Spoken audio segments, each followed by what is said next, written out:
I'm just thinking about transparency again, both on a large scale and on a kind of small personal scale. Obviously, on a large scale, I guess I'm driven by the WikiLeaks stuff, particularly the most recent release of cables, um, which seem to be putting people in very embarrassing positions.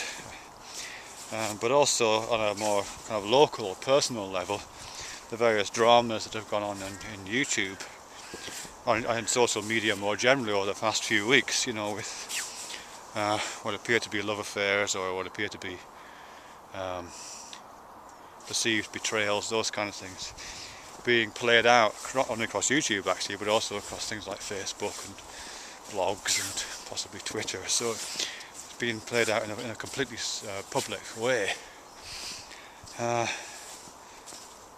And I guess I'm just thinking about the relationship between these things, because I think there is a relationship, and it is to do with, what kind of a world would we want to move towards, and what kind of world are we moving towards, in which that kind of transparency is in operation, and what kind of ethics is produced in that world. What kind of ethics would we need to be able to live in that world, and by inference, what kind of people we would be turning into. What if we wanted to be a good person? What kind of a good person would we be in that world?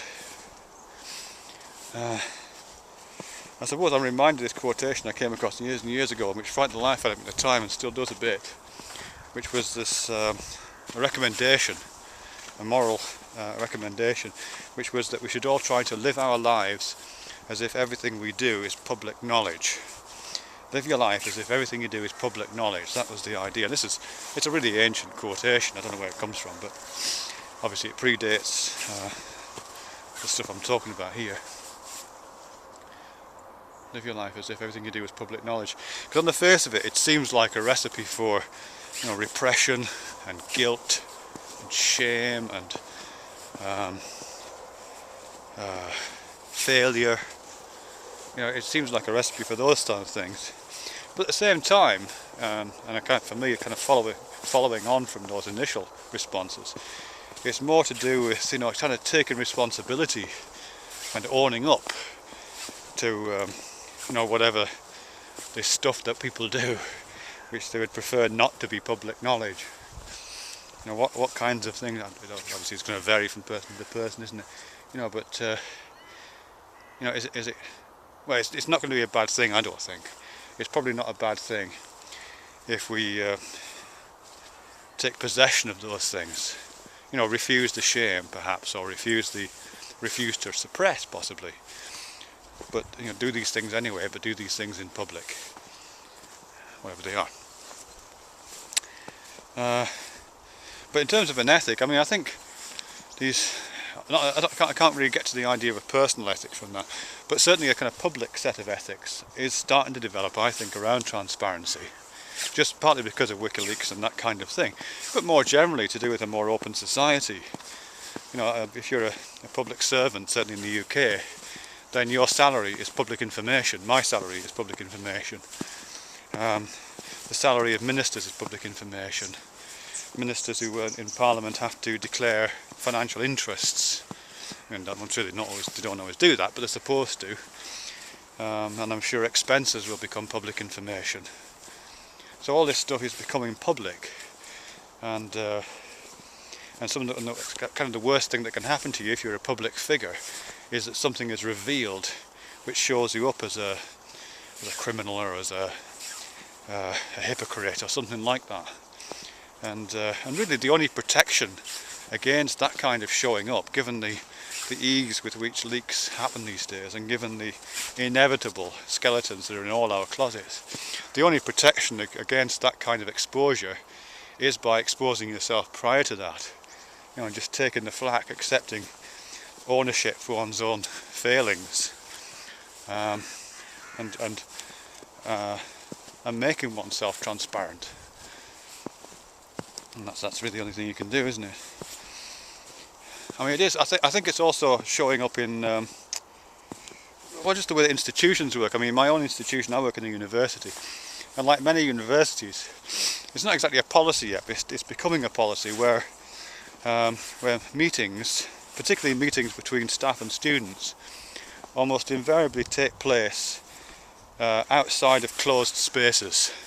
You know, if I have a one-to-one tutorial with a student, most of the time that will happen either in an open space like a corner of a library, or it will happen in an office with the door open, or it'll happen in one of our purpose-built tutorial rooms which are entirely glass. And that's the way a lot of universities work. I mean, I think this is the rumour I heard, I don't know if it's true or not. The rumour I heard for the reason for why most universities adopt that is just to make sure that there can never be any accusations of improper behaviour between students and staff. I don't know if any such accusations have been made, but I mean, that's the rumour that I heard for the reason for that. But by extension, you know, any kinds of inappropriate or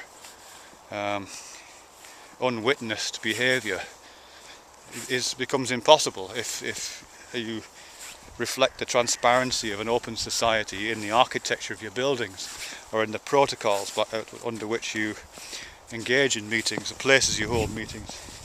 Just something as simple as whether you keep the door open or closed or not, you know.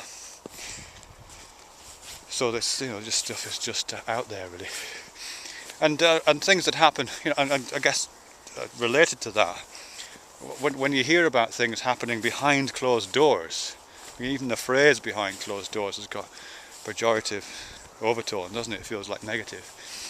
When you hear about a meeting that has not been public, or if you hear voices behind a closed door, it starts to feel shady. You know, it starts to feel that there's perhaps at least a possibility of something unethical going on.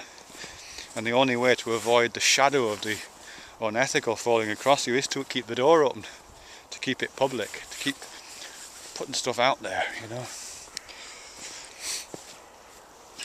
But I do think we're in for a lot of weird transitional unpleasantnesses on a global and kind of social and cultural scale. You know, with you know, these accusations being made against WikiLeaks that people's lives are potentially threatened, and international relations could potentially be soured. So yeah, I mean, it might take a while before we get past that phase, when people start being honest with each other in public, rather than having secret meetings between diplomats. And of course, on a local scale, it'll probably be even longer actually, on a local kind of personal scale. You know, before we are able to declare ourselves in a public forum, without it just being drama. You know, because drama is almost always a result of lack of transparency. You know, intentional or unintentional. People not being clear about what they feel about one another. People not being clear about other desires they might have. People being dishonest with themselves about what their desires and likes and dislikes might be. And another kind of game playing and self-protection that kind of accompanies that, and the tribal behaviour which follows it. And that's going to take a while, a bit of personal and social evolution, I think, to get us out of that. Really.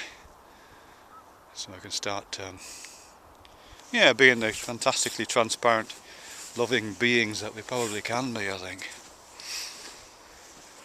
Or not. I'm so tempted to walk on this canal, look at that.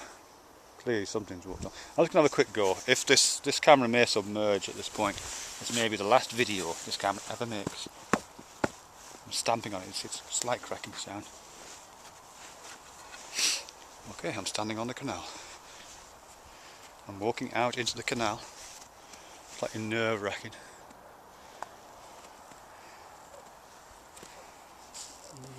I don't go across to the side because I can see there is water at the other side, so clearly it thins out over there. Get to the middle, get to the middle, get to the middle. Okay, that's close enough, I think, Fred. There I am. I'm on the canal. Alright there, Phoebes. Yeah. I should be able to get off before it all goes to the shape of a pear.